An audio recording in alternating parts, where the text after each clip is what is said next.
A verse-by-verse study in the Book of Ruth, ESV, with Irv Risch, Chapter 4. What does Ruth chapter 4 mean? When Naomi and Ruth arrived in Bethlehem, they had nothing. Naomi's husband, Elimelech, was dead, as were her 2 sons, including Ruth's husband Mahlon, Ruth 1 verses 1-5. Naomi's hope for Ruth has always been that she remarry and find rest, security in her place, Ruth 1 verse 9. Ruth wants Naomi to have an heir for her husband and sons. After 2 months of gleaning in the fields of an honorable landowner named Boaz, both women think they see a solution, Ruth 2.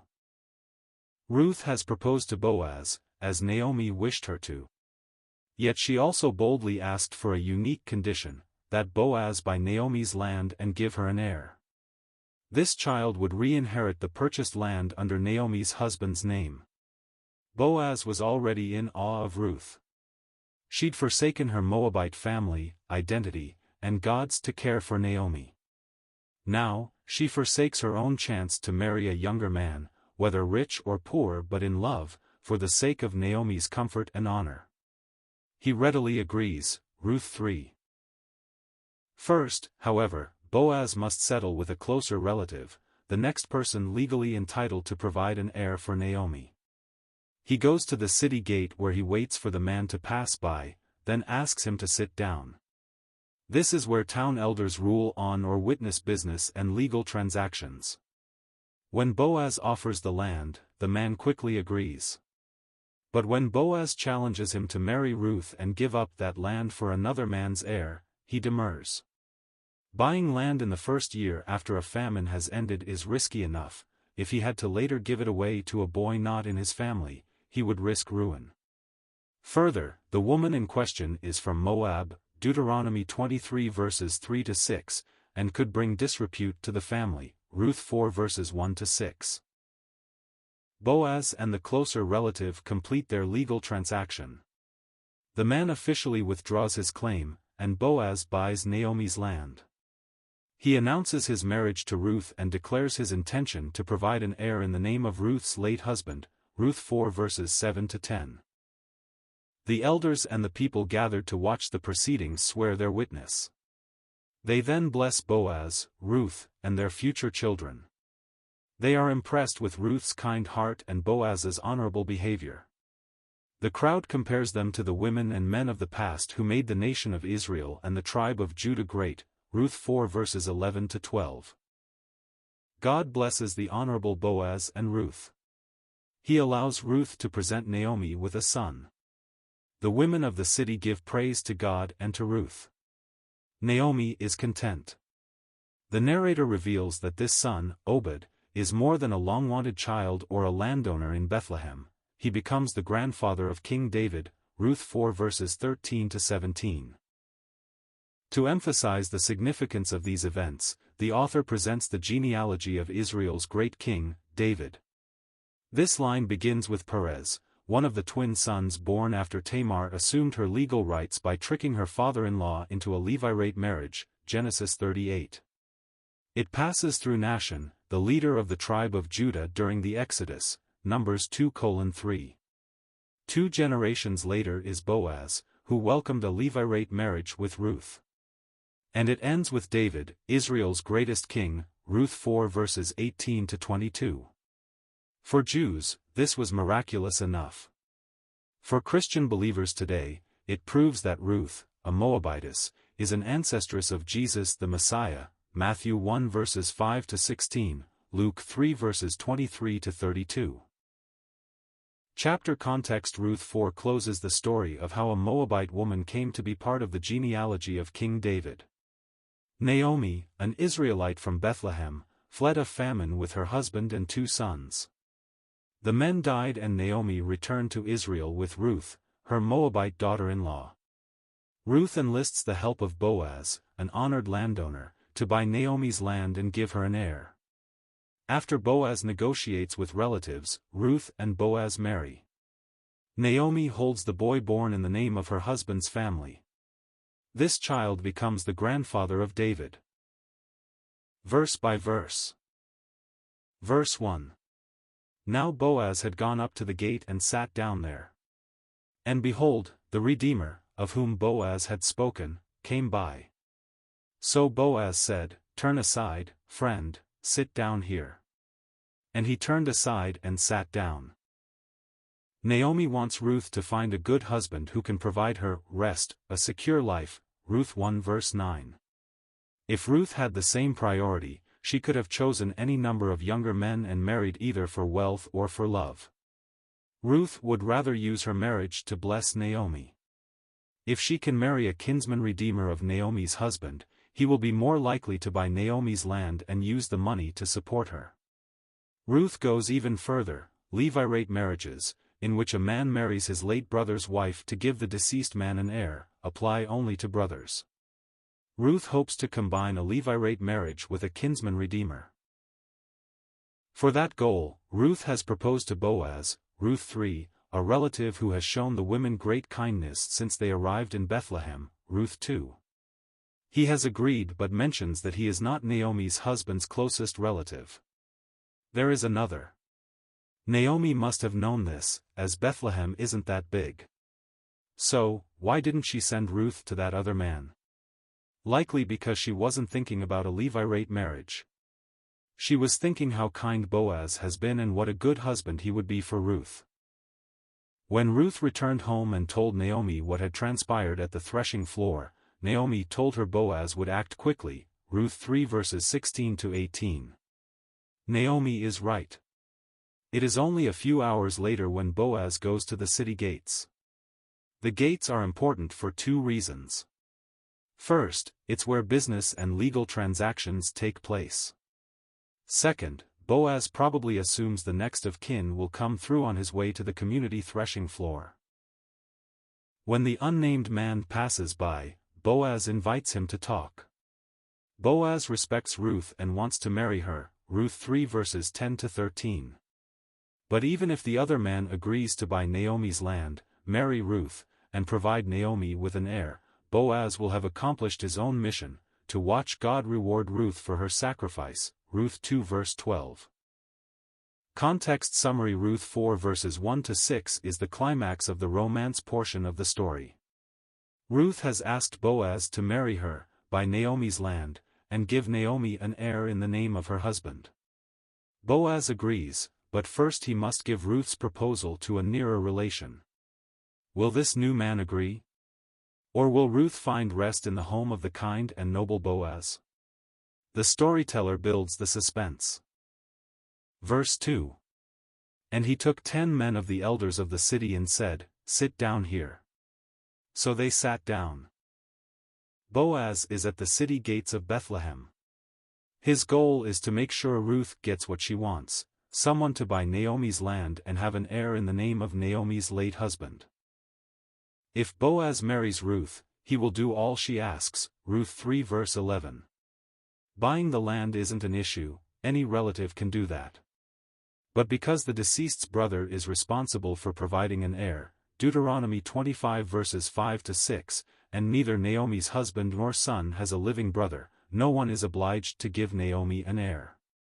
Naomi's next of kin would be well within his rights to buy the land and not marry Ruth. Boaz must play his hand carefully. He goes to the city gates where such business transactions take place, finds the man, then gathers 10 elders. Because it's a family matter and not a legal case, the elders are there as witnesses, not judges. Then Boaz does something the man does not expect.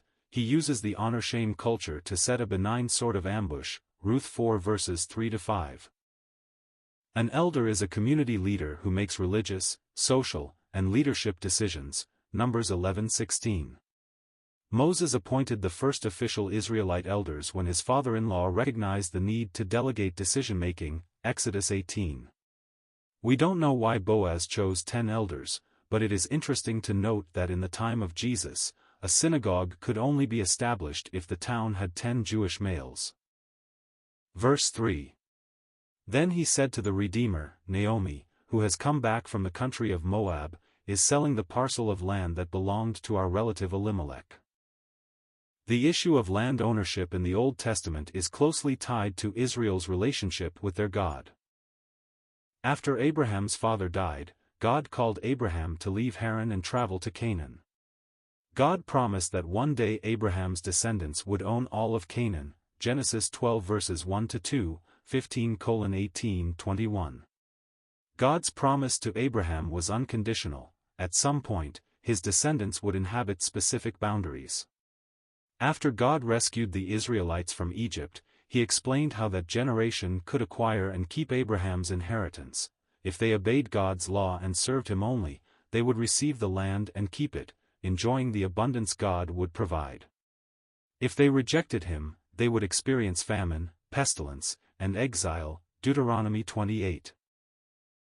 The division of that land by tribe, clan, and family takes up much of the book of Joshua. Joshua started the process of driving the Canaanites out, and the battles continued through the reign of David.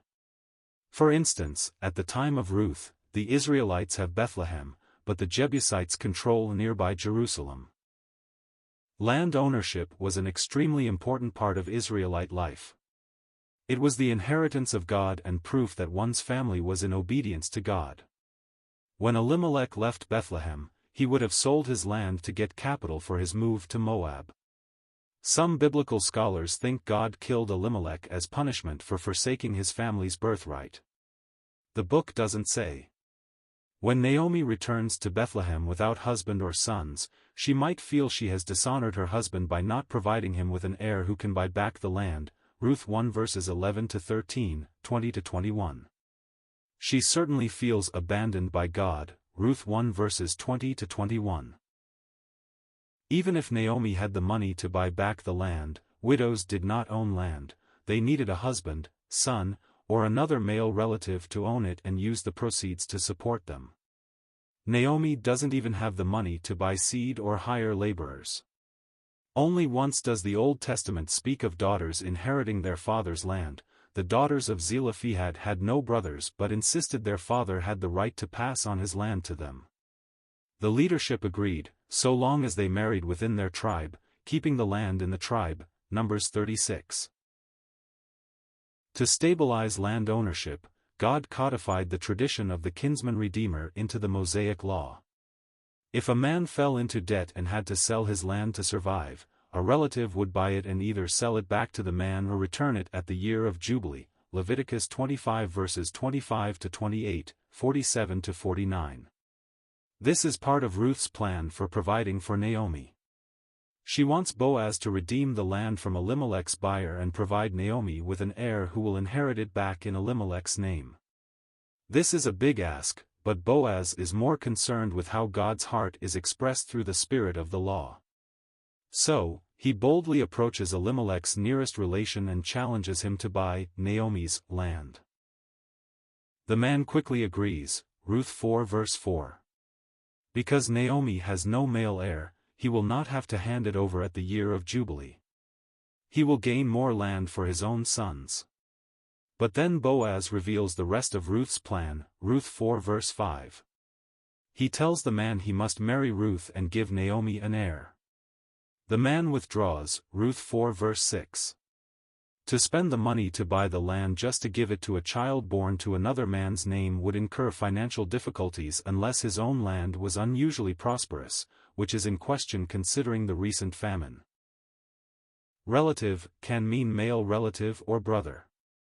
He's most likely not Elimelech's brother. If he were, his refusal to marry Ruth would be a great dishonor, Deuteronomy 25 verses 7-10. Legally, he could buy the land and not marry Ruth, but Boaz has challenged him in front of the city elders and several other witnesses. In an honor/shame culture, it's enough to make the man politely back out. Verse 4. So I thought I would tell you of it and say, buy it in the presence of those sitting here and in the presence of the elders of my people. If you will redeem it, redeem it. But if you will not, tell me, that I may know, for there is no one besides you to redeem it, and I come after you. And he said, I will redeem it. International Justice Mission, IJM, reports that about 90% of rural sub-Saharan Africans do not have proof of ownership of the land where they live and work. If a man and his sons live and work on the land, they have a chance of holding it. If the man dies and the boys are young, the widow is extremely vulnerable to land theft. In 2014, in the Ugandan territories where IJM works, about 30% of widows have lost their land, sometimes violently, with no hope of justice. God's intent for the Israelites was that they would never reach this point. If they obeyed him, their families and their land would be fertile. If a man died, his sons would care for their mother. If, by chance, a man fell into extreme poverty, his relative would buy his land and return it at the year of Jubilee, Leviticus 25 verses 25 to 28, 47 to 49. But the Israelites, especially during the time of the judges, often didn't follow God. As a result, God allowed them to experience famine and war, Deuteronomy 28. In the middle of all this, Naomi has lost her husband, Elimelech, and their sons, Ruth 1 verses 1 to 5. Elimelech apparently has no brother. But there is still land in his name, purchased and held by someone else. Naomi cannot redeem the land, she is destitute. And since she had no male heir, it will not be returned at the year of Jubilee. Fortunately, Naomi's daughter-in-law has found Boaz, a relative of Elimelech's who is willing to either redeem the land from Elimelech's buyer and use the proceeds to support Naomi or challenge a closer relative to do the same, Ruth 2, 3. Because of Boaz, Naomi will not face the same fate as the widows of Uganda. To this end, Boaz has found this closer relative and presents him with the proposition in front of 10 elders and several bystanders, Ruth 4 verses 1 to 3, 9. He uses legal language to provide the witnesses with a verbal record of the transaction. The man quickly agrees, at first. It's a good deal for the man. He'll have to support a woman who is past childbearing age, she won't cost much. And since she has no male heirs, he can keep the land for his own sons. But Boaz isn't done. Ruth presented it to him with an addition. Boaz will include, the man must marry Ruth and provide Elimelech with an heir, Ruth 3 verse 10.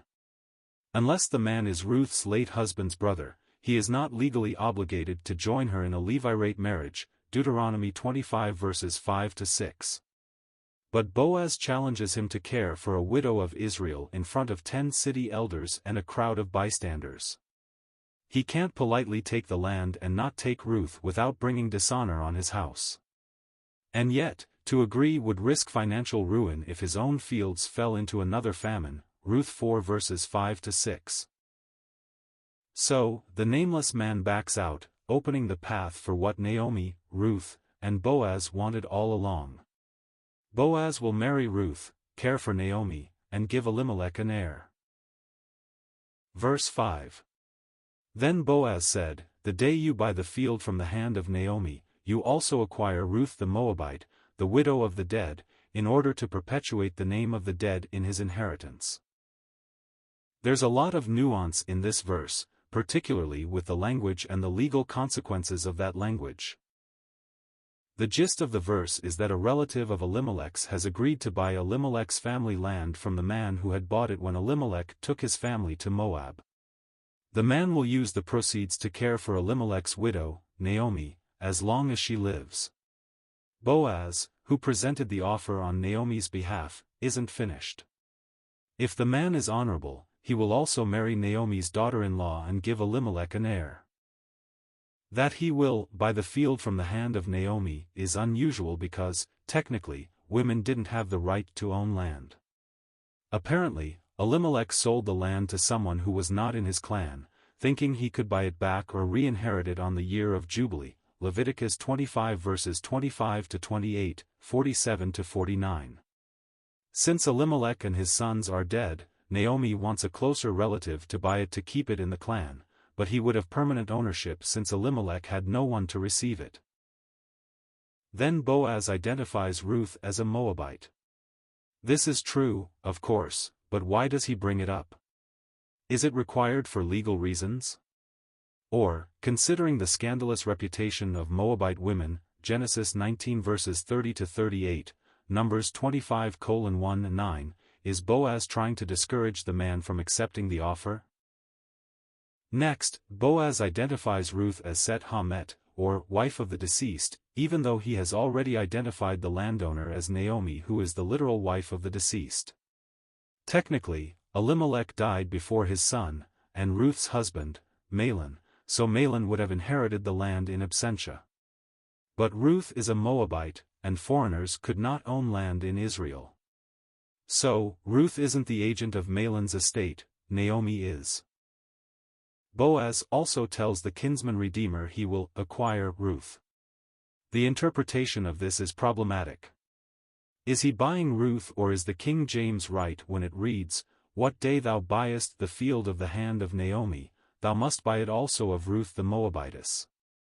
Most likely, Boaz is just continuing his legal language and asserting that Ruth is part of the transaction. Verse 6. Then the Redeemer said, I cannot redeem it for myself, lest I impair my own inheritance. Take my right of redemption yourself, for I cannot redeem it. The game Boaz is playing is exquisite. His primary goal is to win the right to redeem Naomi's land from the man who bought it from her husband, marry Ruth, and have a son with Ruth who will re-inherit Naomi's land from Boaz, Ruth 3 verses 9 to 13. Barring that, he knows Ruth will still get what she wants if this man, more closely related to Naomi's late husband, accepts the same responsibilities. Boaz begins by informing the man who is Naomi's kinsman redeemer, he has the first right to buy her late husband's land to keep it within the clan. Since Naomi has no male heirs, they will not inherit it.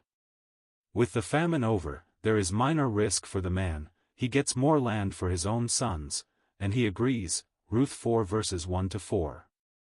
But then Boaz fills in the final detail, when the Redeemer takes the land, he is also to marry Ruth and provide Naomi with an heir. The unnamed man has several legitimate reasons to refuse the offer because it includes Ruth. Boaz has subtly reminded the man and the crowd that Ruth is a Moabite, Ruth 4 verse 5. She descends from the women who seduced the Israelites from their God and families, Numbers 25:1-9. Boaz knows and respects that Ruth has abandoned her people, culture, and gods, Ruth 1 verses 16 to 17, 2:11-12. The other man might worry his son's family line will not be able to worship as an Israelite for 10 generations, Deuteronomy 23 verses 3 to 6. Boaz knows the other man probably doesn't want a Moabitess in his house, let alone in his marriage. In the moment, the anonymous relative thinks the arrangement would threaten the inheritance of his sons. Ruth 1 verse 4 is a bit ambiguous. We don't know if Ruth and Orpah were married to Naomi's sons for 10 years or if Naomi and her sons were in Moab for 10 years total. Either way, Ruth apparently does not have a child. So, in the best-case scenario, the man would have to support Naomi and Ruth until they died. In a worst-case scenario, Ruth would have a son who would inherit the land at the year of Jubilee, and then Ruth would have more children the man would have to support. The man is not required by law to marry Ruth and give Naomi an heir. Naomi is the landowner's widow, but she's beyond childbearing age. More importantly, the man is not her late husband's brother, so he is not obligated to a Levirate marriage, Deuteronomy 25 verses 5 to 6. Levirate literally refers to brother. He doesn't qualify. Any pressure he feels is purely tied to public image. Boaz did well to frame the situation around Naomi and her plight. To reject the redemption is to reject Naomi and Ruth's need. Instead of insulting Ruth, the man uses the second excuse, saying he can't afford the arrangement. The word impair can mean to ruin, spoil, destroy, as in warfare or pestilence. Because he's not legally responsible, he is free to make that decision. Because Boaz wants the responsibility, there is no harm done. Verse 7. Now this was the custom in former times in Israel concerning redeeming and exchanging. To confirm a transaction, the one drew off his sandal and gave it to the other, and this was the manner of attesting in Israel. the nearest kinsman redeemer formally withdraws his claim to Naomi's land. He refuses Boaz's challenge to marry Ruth and give Naomi an heir. This could be in part because he does not want the complications which might come from marrying a woman from Moab. His stated reason is that he does not want to impair his own inheritance, Ruth 4 verses 1-6. The man shows his decision by taking a sandal off his foot and giving it to Boaz. This specific tradition seems to have been normal for the culture but is not well documented for us. In fact, the addition of the comment infers the story's audience wasn't familiar with the tradition either. Deuteronomy does mention it. It says that if a woman's husband dies without an heir and his brother refuses to marry her and give her a son, then his brother's wife shall go up to him in the presence of the elders and pull his sandal off his foot and spit in his face. And she shall answer and say, So shall it be done to the man who does not build up his brother's house. And the name of his house shall be called in Israel, the house of him who had his sandal pulled off. Deuteronomy 25 verses 9-10. It's possible the woman removes the man's shoe and keeps it as a sign that he has put the responsibility for her well-being on herself. The spit is because it's a disgraceful choice. In this specific case, the man is not Naomi's brother-in-law, and does not carry the same moral or legal obligation. It's likely he didn't incur the same family shame. Context summary: Ruth 4 verses 7-12 records Boaz's legal declaration. This follows parts of the law associated with Levirate marriage, Deuteronomy 25 verses 5-6. He will buy Elimelech's land from Naomi as well as everything that belonged to their sons. He will take Ruth to be his wife. With Ruth, he will do his part to give Elimelech an heir to re-inherit his land so the family will persist. In response, the elders and the people praise him and call blessings upon Ruth. Verse 8. So when the Redeemer said to Boaz, Buy it for yourself, he drew off his sandal. The matter is settled. The nearer kinsman redeemer will not buy Naomi's land nor marry Ruth, thus avoiding the risk that Ruth could have many sons and threaten his own son's inheritance, Ruth 4 verses 1-6. If Boaz is willing to take those responsibilities, that is fine. There is no shame in his decision. He's right that if Ruth had children, it would cost him. By law, as the next of kin, he is responsible for buying Naomi's land, Leviticus 25 verse 25, but Boaz's addition of a Levirate marriage with Ruth is more manipulative than lawful. In the Mosaic law, he's also well within his rights to refuse to marry a Moabite woman, Deuteronomy 23 verses 3-6. It's a fine line, however, because of the honor-shame culture of the ancient Middle East. To take the land without providing the opportunity for its redemption would be legal, but not a good look. Even though Ruth is a Moabitess, she swore to leave her people and gods and take Naomi's, Ruth 1 verses 16-17, 2:11-12. The entire town of Bethlehem respects her, Ruth 3 verse 11. Fortunately, Boaz offers the man a way out. If the next of kin doesn't want the land or Ruth, Boaz is more than willing to take responsibility, Ruth 3 verse 13. The man finishes the transaction by legally declaring his intent before the 10 elders, Ruth 4 verse 2, and performing the obscure tradition of presenting Boaz with his sandal, Ruth 4 verse 7.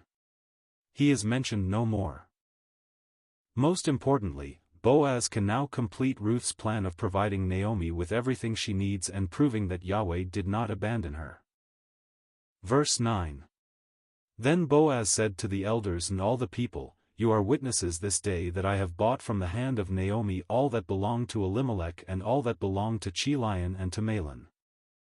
2 months prior, Naomi had casually mentioned that the man who owned the barley Ruth had gleaned was a redeemer, Ruth 2 verse 20. One of the blessings God intended for the Israelites is that every family not from the tribe of Levi would own land. Because people are fallen, inevitably some people would fall into poverty.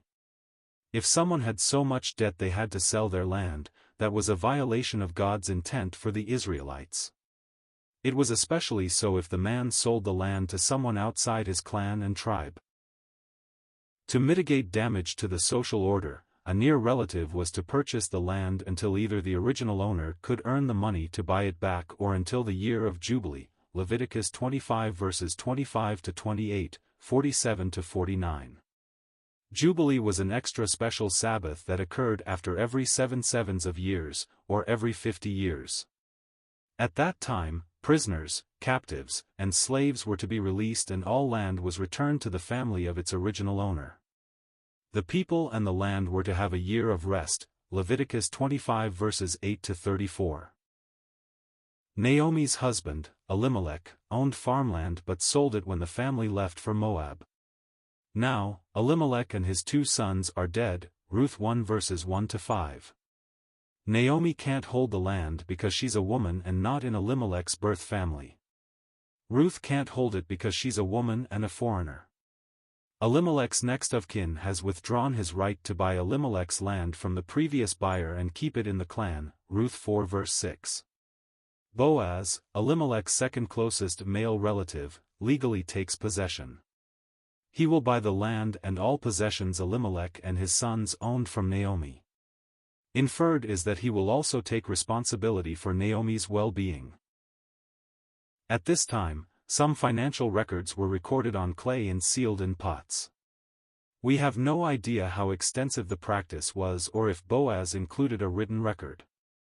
We do know that when the Israelites entered the Promised Land, they still owned the land Jacob had purchased over 400 years prior, Joshua 24 verse 32. Boaz's verbal pronouncement in front of 10 city elders and a larger crowd of people is likely enough, especially since Naomi agrees to the transaction. The phrase, this day, Hayam in Hebrew, establishes that Boaz's action is finished and will continue. It also shows that Naomi was right when, early that morning, she had told Ruth, "Wait, my daughter, until you learn how the matter turns out, for the man will not rest but will settle the matter today," Ruth 3 verse 18. Fulfilling his role as the Redeemer is Boaz's legal responsibility. He goes further, however. He also takes Ruth as his wife to provide Elimelech with a male heir who will re-inherit the land he has redeemed, Ruth 4 verse 10. He has no legal responsibility to do this. But he is a worthy man, Ruth 2 verse 1, who has profound respect for Ruth, Ruth 2 verses 11 to 12. Verse 10. Also Ruth the Moabite, the widow of Mahlon, I have bought to be my wife, to perpetuate the name of the dead in his inheritance, that the name of the dead may not be cut off from among his brothers and from the gate of his native place. You are witnesses this day. After legally purchasing Naomi's husband's land and taking responsibility for Naomi, Ruth 4 verse 9, Boaz goes a step further. To buy the land was his responsibility as a kinsman redeemer, Leviticus 25 verses 25 to 28, 47 to 49. To marry Ruth as Naomi's surrogate to provide an heir who will re-inherit the land is not his responsibility. He is not Elimelech's brother, Deuteronomy 25 verses 5 to 6. Land and a continuous family line were 2 of the most important parts of Israelite culture. Much of the book of Joshua is a record of dividing the land of Canaan among the tribes, clans, and families of the Israelites. One of the most severe consequences for a family that rebelled against God was to have their name erased, Deuteronomy 29 verse 20. For the nation, judgment included famine, pestilence, or defeat in war, curses on the land, Deuteronomy 28 verses 20 to 44. God punished the Israelites when they sinned, but he also restored them when they repented, Leviticus 26 verses 40 to 45. Elimelech sold his land and neither he nor his sons lived to redeem it. But because of the repentance of Ruth, that she turned away from her land and her gods and toward Israel and Yahweh, Ruth 1 verses 16 to 17, their land and their family name will be restored. The story of Ruth is about loving kindness and loyalty. Ruth showed both when she forsook her people and religion, accompanied Naomi to Bethlehem, and did everything in her power to win her a life, a home, and an heir. Ruth was responding to the loving kindness and loyalty Naomi had shown her during their lives together in Moab. Boaz responded to the mutual display by using his power as male landowner of honor to fulfill Ruth's plan. Behind it all, however, is God's loving kindness and loyalty. When Naomi arrived in Bethlehem, she thought God had abandoned her and forsaken his promise to care for her as an Israelite, Ruth 1 verses 19-21. She sees now that God was working all along to restore to her what she had lost. Verse 11. Then all the people who were at the gate and the elders said, "We are witnesses. May the Lord make the woman, who is coming into your house, like Rachel and Leah, who together built up the house of Israel. May you act worthily in Ephrathah and be renowned in Bethlehem." When Naomi returned to Bethlehem, her old friends were excited to see her, Ruth 1 verse 19. Despite her despised Moabite heritage, Ruth quickly gained a reputation in the city as an honorable woman because of her care for her mother-in-law, Ruth 2 verse 11, 3:11. Boaz is also known as a worthy man, perhaps even a military hero, Ruth 2 verse 1. To see the three of them together is almost more than the people can stand. The people and the 10 elders declare, "We are witnesses." They affirm that Boaz has bought Naomi's land, he has accepted Ruth as his wife, and he will provide Naomi's deceased husband with an heir to re-inherit that land. That Ruth is coming into Boaz's house means they affirm Ruth's declaration that she abandoned her people and her gods and declared herself to be an Israelite and a worshipper of Yahweh, Ruth 1 verses 16-17. God's pronouncement that Moabites will be barred from the assembly of the Israelites until the 10th generation is avoided, Ruth is grafted in, Deuteronomy 23 verses 3-6. This was exactly the intent of the law, not as racial prejudice, but to ensure that only those loyal to the one true God were part of Israel. Rachel and Leah were Jacob's wives. Together with their handmaidens, they gave Jacob 13 children, Genesis 30 verse 21, 35:23-26. The people pray blessings of fertility on Ruth. Ephrathah is a name somehow associated with Bethlehem, but the exact relationship is unknown. It may have been a pre-Israelite name for the district. The phrase, "May you act worthily in Ephrathah and be renowned in Bethlehem," is a typical example of synonymous parallelism, which is common in Hebrew poetry. This blessing of fertility, and a misinterpretation of Boaz's comment on kindness, Ruth 3 verse 10, leads many biblical scholars to speculate that until this point, Boaz had never married or had married but not had sons. As a worthy man, Ruth 2 verse 1, it seems unlikely Boaz had not married before. If he had sons, it would seemingly make more sense for Boaz to marry Ruth to one of them. But the text doesn't say. In all the genealogies that mention Boaz, Obed is the only son mentioned, Ruth 4 verses 18-22, 1 Chronicles 2 verses 11-15, Matthew 1 verses 1-16, Luke 3 verses 23-38. It's unknown if this is because Boaz had no other sons or because those chronologies are focused on the genealogical march to David and ultimately to Jesus. Verse 12. And may your house be like the house of Perez, whom Tamar bore to Judah, because of the offspring that the Lord will give you by this young woman. The people and elders of Bethlehem have prayed blessings of fertility on Ruth and Boaz. Now, their words get personal. Ruth and Boaz will have a Levirate marriage, Deuteronomy 25 verses 5-6. The first son will live as the heir of Ruth's late father-in-law Elimelech. He will inherit Elimelech's property and position in the clan. Tamar was also a Levirate bride, Genesis 38. She married Er, the oldest son of Judah. Er committed horrible sins, and God struck him down. As is the practice, Judah married Tamar to his next oldest son, Onan. Onan was to provide an heir for Er, but he refused. Because of this, God struck him down, as well. Judah's third son, Shelah, was too young to marry. But even when he was old enough, Judah did not give him to Tamar. He was afraid God would take Shelah, as well. By withholding his son, Judah took Tamar's rights for a son. In response, Tamar took off her widow's clothes, veiled herself, and waited where she knew Judah would be traveling. Judah saw her, thought she was a prostitute because of the veil, and propositioned her. She agreed. When Judah heard she was pregnant, he resolved to kill her for adultery. But when she revealed he was the father, he admitted that he was guilty of even greater sin. Tamar gave birth to twin boys, Perez and Zerah. Perez was an ancestor of Boaz. The people's blessing comes true. Ruth will give birth to Obed. Obed will be the father of Jesse. Jesse will be the father of Israel's greatest king, David, Ruth 4 verses 21 to 22. And, of course, the Messiah of Israel and Savior of the world will descend from David, Matthew 1 verses 5 to 16, Luke 3 verses 23 to 32. Verse 13. So Boaz took Ruth, and she became his wife. And he went in to her, and the Lord gave her conception, and she bore a son. When Boaz first met Ruth, he respected her sacrifice for Naomi so much that he prayed a blessing on her.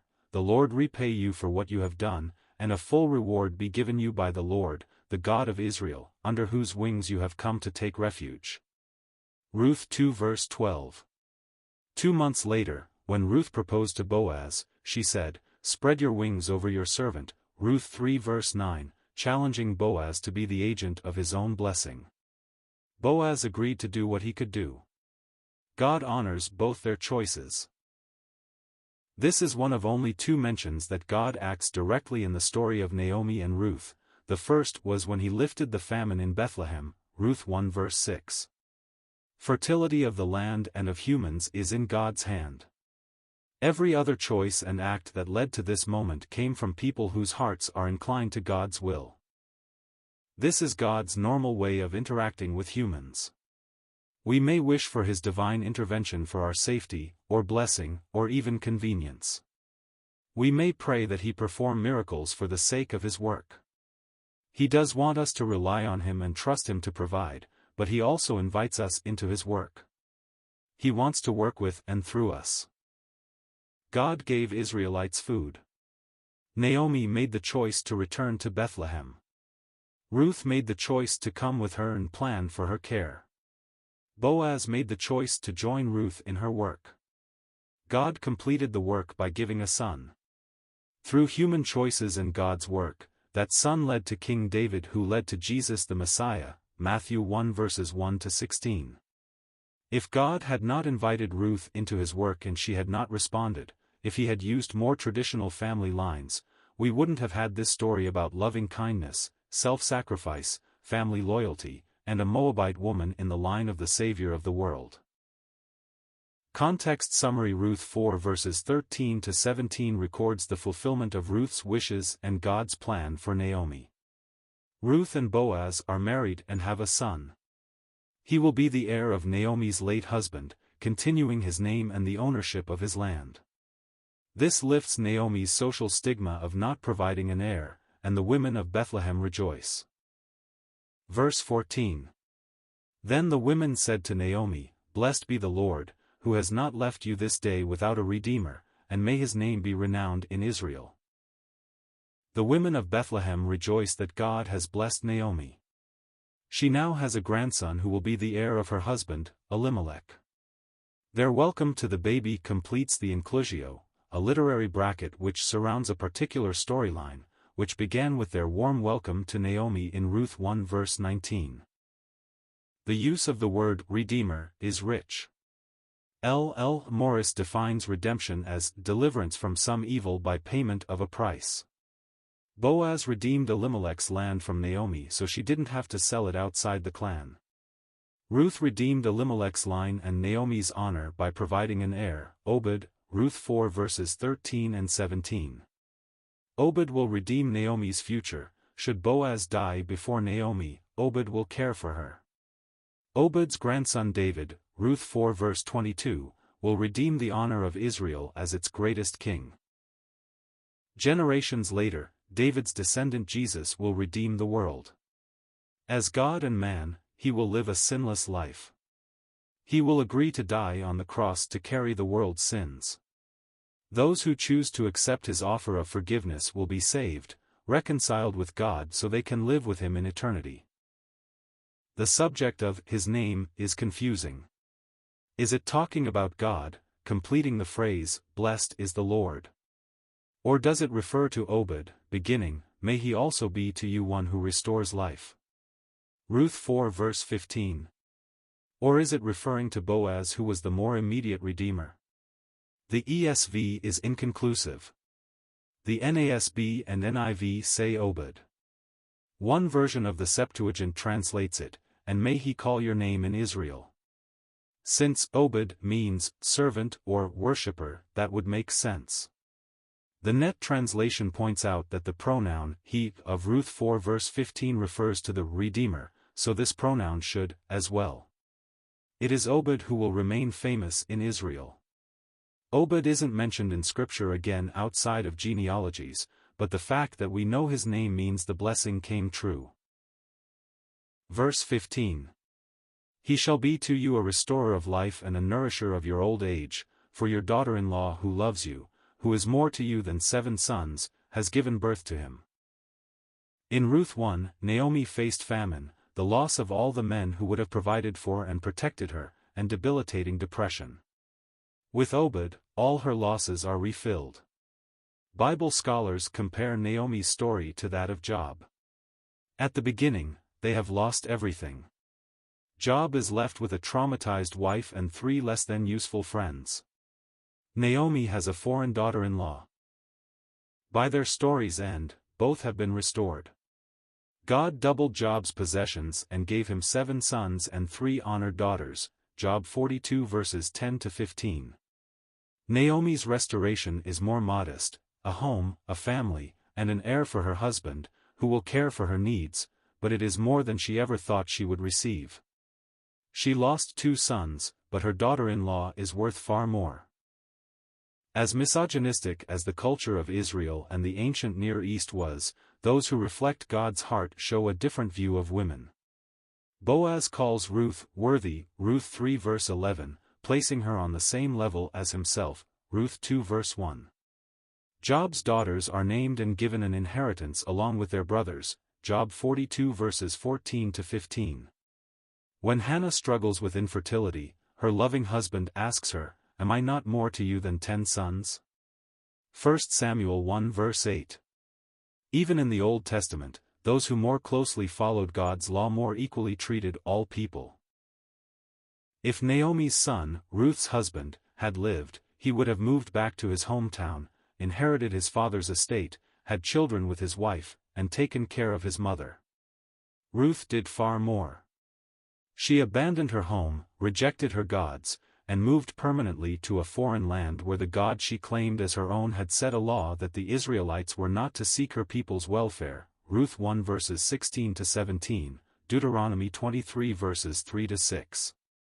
She humbly asked an older landowner if she could pick up the scraps of grain left by his harvesters, exposing herself to abuse, Ruth 2 verses 6 to 7. She then crept to this landowner in the dark of night, risking assault and charges of prostitution, to boldly challenge him to marry her and give her mother-in-law an heir, sacrificing her chance to grow old with her husband, Ruth 3 verses 6 to 13. The women are right to compare her to 7 sons, the perfection of blessing.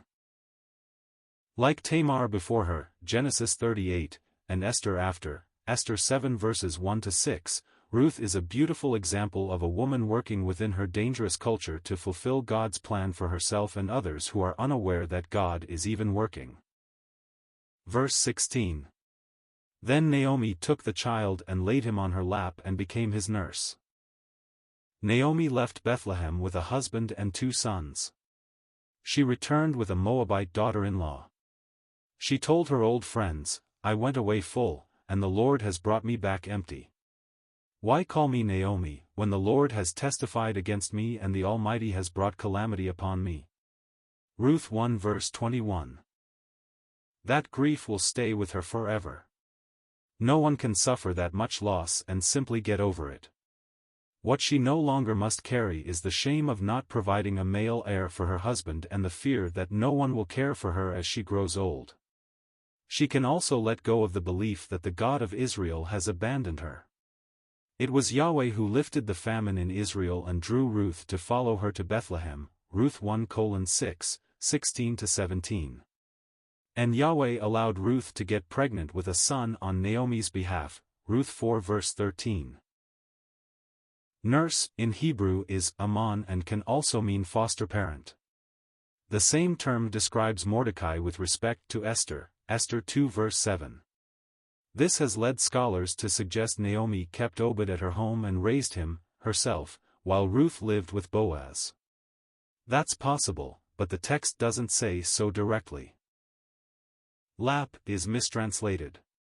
It occurs in Proverbs 5:20 and Lamentations 2:12 correctly as bosom or breast. An alternate form is translated embrace. Naomi was Obed's wet nurse, she literally breastfed him. Verse 17. And the women of the neighborhood gave him a name, saying, a son has been born to Naomi. They named him Obed. He was the father of Jesse, the father of David. As Naomi nurses her grandson, her friends worship God and give the boy a name with an ambiguous meaning. Some sources say it means worshipper, while others say it means servant. Either is appropriate. The women worship God because Obed will serve Naomi in her old age. The story is about Naomi, so questions abound. Did Naomi raise him as her son? Did Naomi and Obed live in a separate house, or did they live with Boaz and Ruth? Did Boaz have other sons to inherit his significant estate? Did Ruth have other sons to care for her? The records in 1 Chronicles don't mention other sons, 1 Chronicles 2:12, but perhaps the passage is just about David's line. If there were no other sons, Obed would inherit all Elimelech's and Boaz's property even if he was raised as Elimelech's son. The storyline isn't about the inner workings of ancient Hebrew inheritance law. It's about God's covenant faithfulness to a widow of Israel. And yet, the possible, greater purpose is revealed here and in the next few verses. Obed eventually married and had a son named Jesse. Jesse raised sheep around Bethlehem. He had 8 sons and 2 daughters, 1 Chronicles 2:12-16, 1 Samuel 16:10-11, 17:12. 3 of his sons served in King Saul's army and were present when Goliath challenged the Israelites, 1 Samuel 17. It was Jesse's youngest son, David, who defeated Goliath. Years later, David became king, 2 Samuel 2:1-4, 5:3. Boaz is descended from Perez, the son of Judah, Ruth 4:18-21. Before Jacob died he prophesied that Judah would rule over his brothers, Genesis 49:9-12. Israel's first king, Saul, was from the tribe of Benjamin. Scholars think Samuel drafted the Book of Ruth. That would suggest that it is more than a sweet story, more than a romance, even more than an account of God's care for a destitute widow. It's possible Samuel used storytelling to legitimize David's kingship over Saul's. For us, it means even more. Centuries later, 2 of David's descendants became the adoptive father, Matthew 1:6-16, and the mother, Luke 3:23-31, of Jesus. Naomi, who returned to Bethlehem with nothing, Ruth 1:20-21, raised a child born in the line of her Messiah.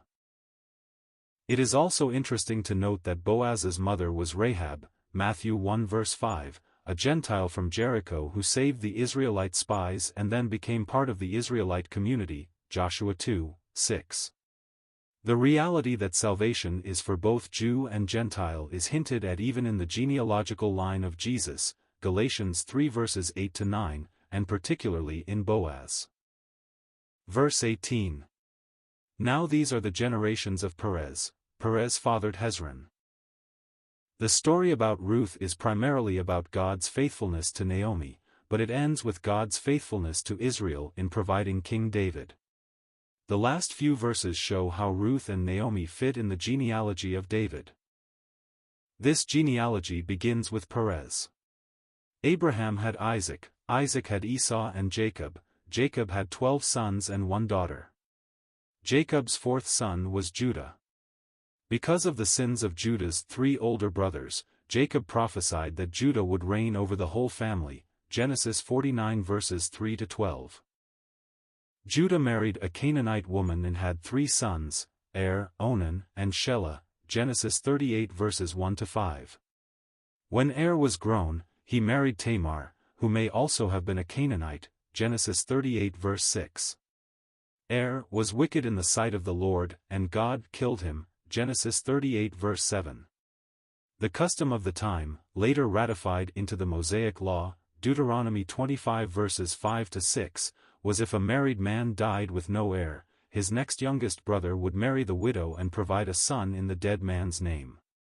To that end, Tamar was married to Onan. Onan used Tamar but he refused to give her a son, so God killed him, as well, Genesis 38 verses 8 to 10. The loss of his 2 sons scared Judah. When Shelah came of age, he refused to marry him to Tamar. Tamar had the right to marry Shelah and bear a son for both Er and herself. After Judah's wife died, Tamar disguised herself as a prostitute and waited for Judah to pass by. He had no money to pay her, so he gave her his signet, cord, and staff as collateral. When he heard that Tamar was pregnant, he demanded she be executed for adultery. But when she appeared with his identifying possessions, he declared that she had acted more righteously than he had, Genesis 38 verses 11 to 26.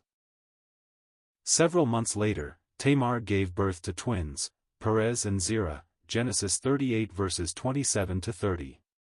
Perez fathered Hezron and Hamul, 1 Chronicles 2 verse 5.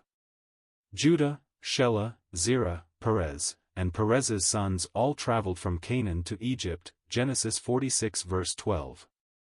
From here, the line continues to David. Context summary: Ruth 4 verses 18 to 22 gives the genealogy from Judah's son Perez to David.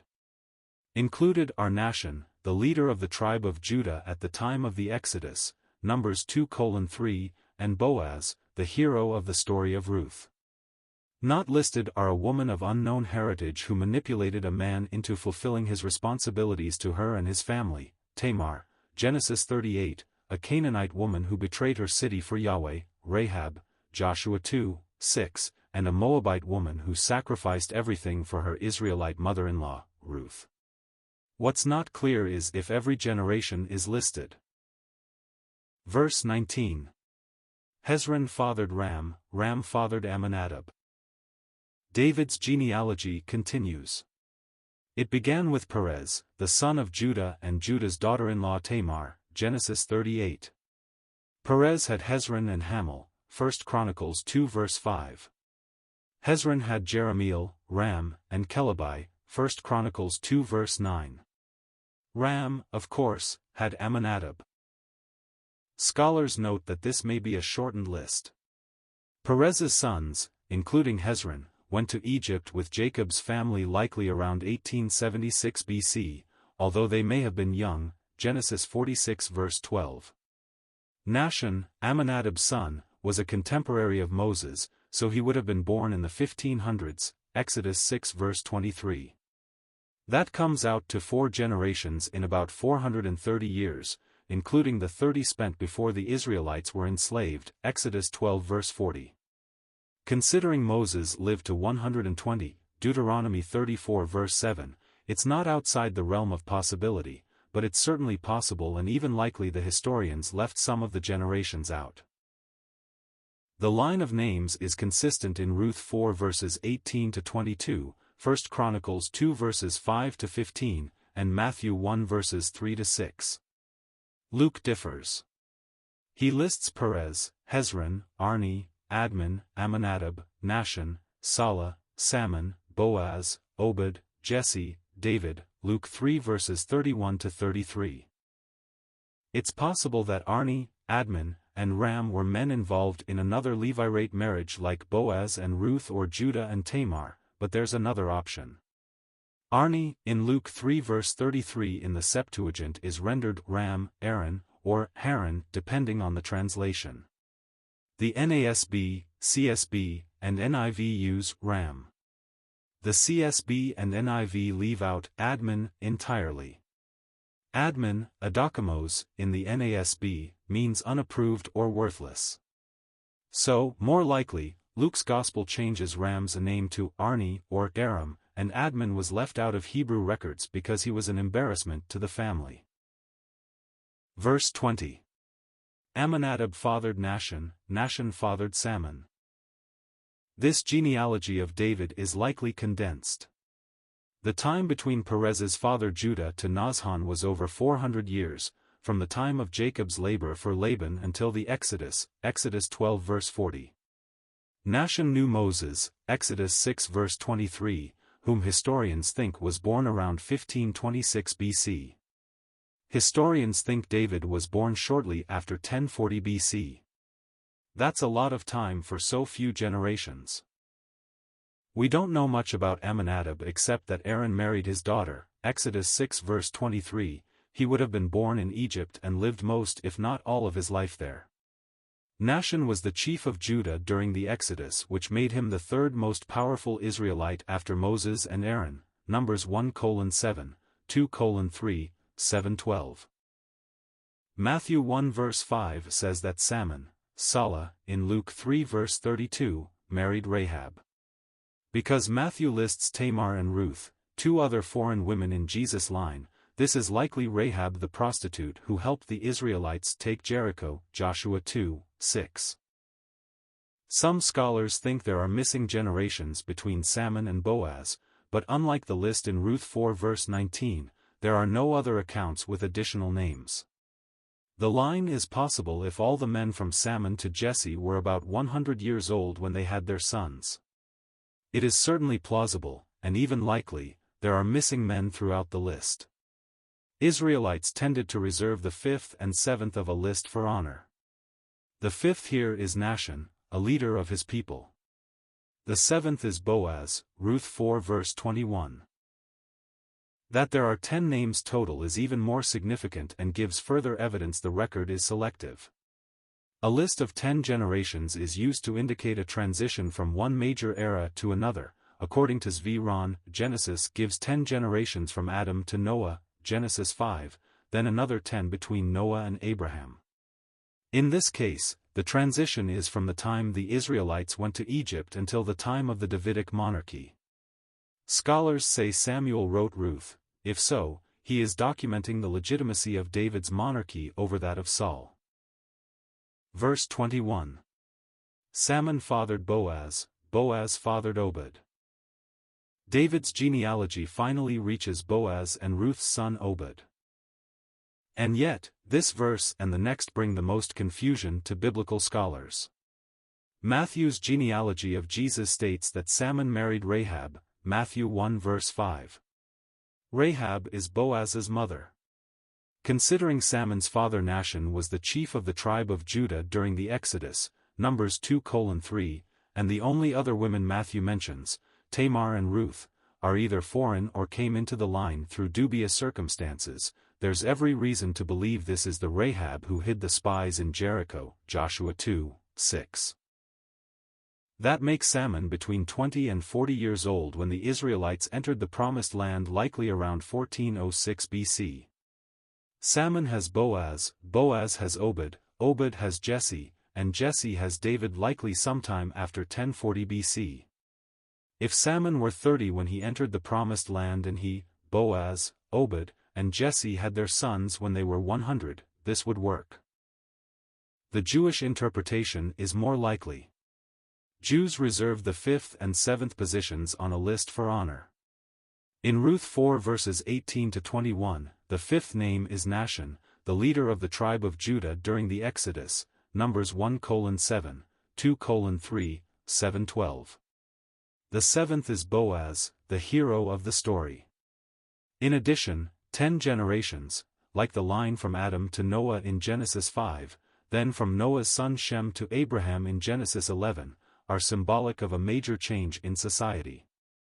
Jacob prophesied that Judah, the father of this tribe, would reign over his brothers, Genesis 49 verses 8 to 10.